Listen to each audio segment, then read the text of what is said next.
E a Simpor vai deixar o índice Stoxx 600. No próximo dia 21 de março, Portugal passa a contar apenas com 8 empresas num dos mais importantes índices europeus. A Cimenteira Nacional é uma das 8 empresas que vão sair do Stoxx 600 na revisão do índice mais seguido pelos investidores e que serve de barómetro para a evolução das bolsas europeias. Já o BCP, BES, Brisa, Galp Energia, Portugal Telecom, EDP Renováveis e Jerónimo Martins continuam a figurar no cabaz do índice que integra as 600 maiores empresas da Europa. O negócio da venda da Simpor está sob o olhar atento das autoridades brasileiras. A novela da venda de parte da operação da Simpor no Brasil parecia estar terminada. Depois do interesse da CSN e recusa dos responsáveis da cimenteira portuguesa, em fevereiro do ano passado ficou fechado o negócio de venda de perto de 32% à Camargo Correia e de perto de 21% à Votorantim. Mas um ano passado falta o aval das autoridades brasileiras de defesa económica.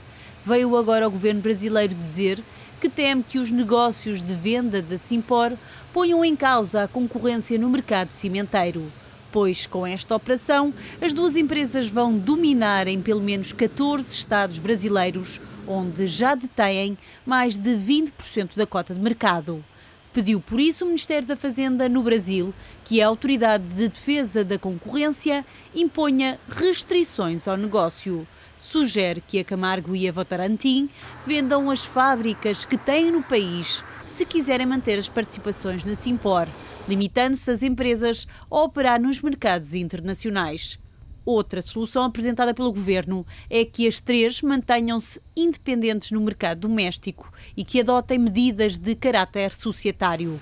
A quando do negócio, as autoridades suspeitaram que a Camargo Correia e a Votorantim avançaram com as aquisições na Simpor para impedir a entrada da CSN no mercado do cimento brasileiro. Neste momento, a Votorantim detém 40% e a Camargo Correia e a Simpor têm uma participação de 9% cada. Os lucros ajustados da Zone Multimédia cresceram mais de 20% em 2010 para os 35,4 milhões de euros, em linha com o esperado pelos analistas. Isto numa base comparável, já que em 2009 a empresa tinha conseguido uma mais-valia com a venda de 40% da Zone na Lisboa TV, que elevou os resultados para 44 milhões. A empresa anunciou ainda a atribuição de um dividendo aos acionistas. Os resultados acabaram por sair em linha com o esperado pelos analistas. Em 2010, os lucros da Zone Multimédia ascenderam aos 35,4 milhões de euros, uma subida superior a 20% em relação aos lucros ajustados do ano anterior.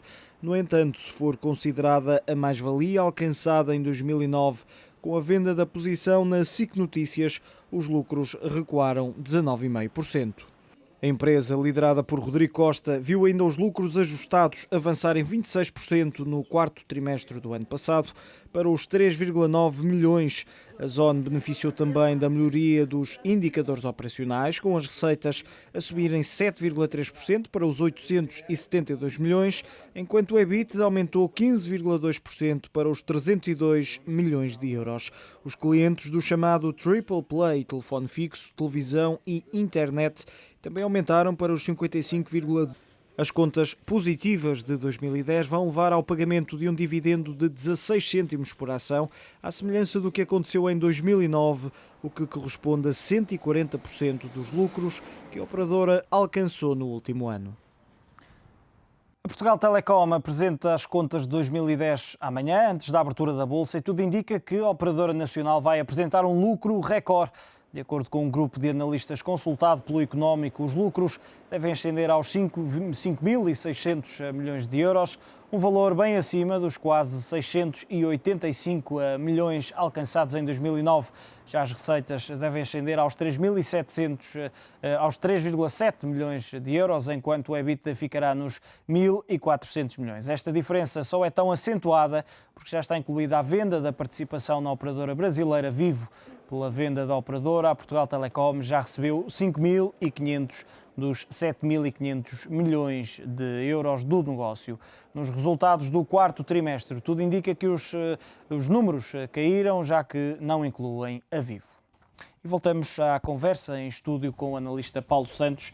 Paulo, começando pela crise no Japão, estes números que mostram que as exportações acabaram por cair no primeiro mês de janeiro, põem em causa um processo já de alguma recuperação daquela que foi até ao início deste ano, pelo menos em termos de confirmação, a segunda maior economia do mundo?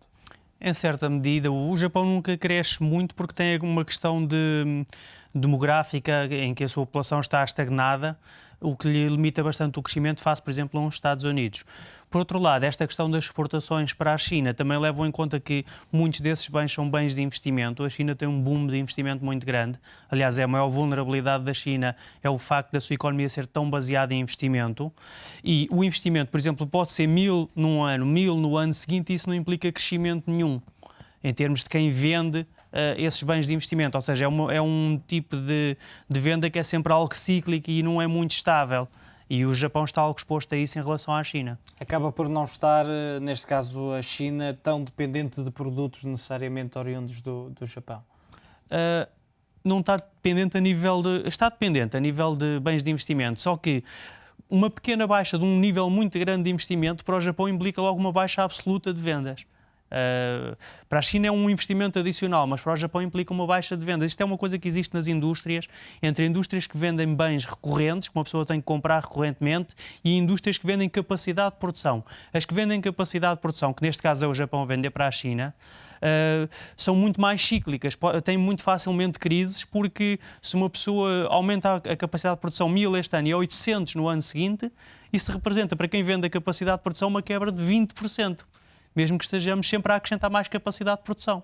É uma coisa interessante que acontece e que neste caso afeta o Japão. Está perdido definitivamente o segundo lugar de maior economia do mundo? Sim, a China não vai ser ultrapassada. Aliás, a China tem uma probabilidade imensa de ascender ao primeiro, não é? A nível de dimensão. Apesar de, como víamos, por causa do petróleo, dizerem que as economias emergentes, nomeadamente a China e a Índia, seriam as mais afetadas e poderia, de certa forma, pôr em causa este boom expansionista. Podem ser, e a China até pode sofrer um revés bastante forte no curto prazo devido a qualquer quebra de investimento. A economia chinesa é muito baseada num nível muito elevado de investimento. E o investimento é uma variável que contrai muito facilmente de um ano para o outro. Logo, é possível que no espaço de um ano, com uma contração de investimento, se não for necessária essa capacidade adicional, que existe uma contração muito grande do investimento e, portanto, que se dê uma quebra cíclica muito forte na China a qualquer momento, devido a esse pormenor. Paulo, como é que vê este possível negócio da Nasdaq, que quer reagir a este negócio de compra da NIS Euronext, entre a NIS Euronext e a Deutsche Börse? É uma espécie de imperativo institucional. Como parte dos concorrentes estão a fazer uma coisa, os outros concorrentes sentem-se na necessidade de fazer algo similar. Temos assistido agora com alguma frequência a negócios deste tipo. Porquê? É mais propícia à altura ou é uma questão que nada tem a ver com... Algumas das bolsas mais antigas, tipo a NYSE, o Nasdaq, etc., estão a perder alguma cota porque aparecem muitos novos players, muitos novos concorrentes, novas SENs, novas formas de negociar que lhes retiram uma parte do negócio, dark pools, etc., internalização das ordens, tudo isso lhes retira uma parte das ordens que eles normalmente teriam uma espécie de monopólio, agora não têm. E isso leva-os a procurar soluções para o fenómeno. A solução é, por exemplo, consolidarem.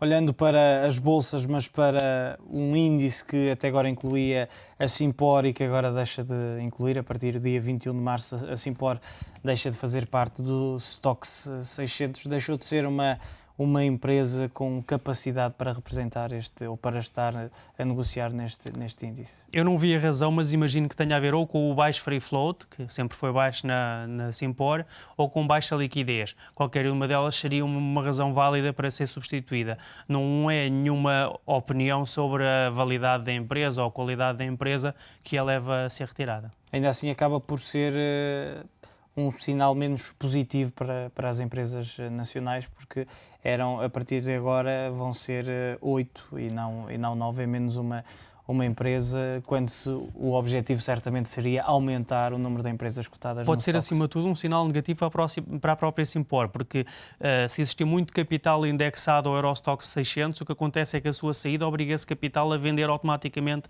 essas ações. Como é uma ação com baixo free float e baixa liquidez, uma venda até relativamente pequena pode ter algum impacto sobre as suas cotações.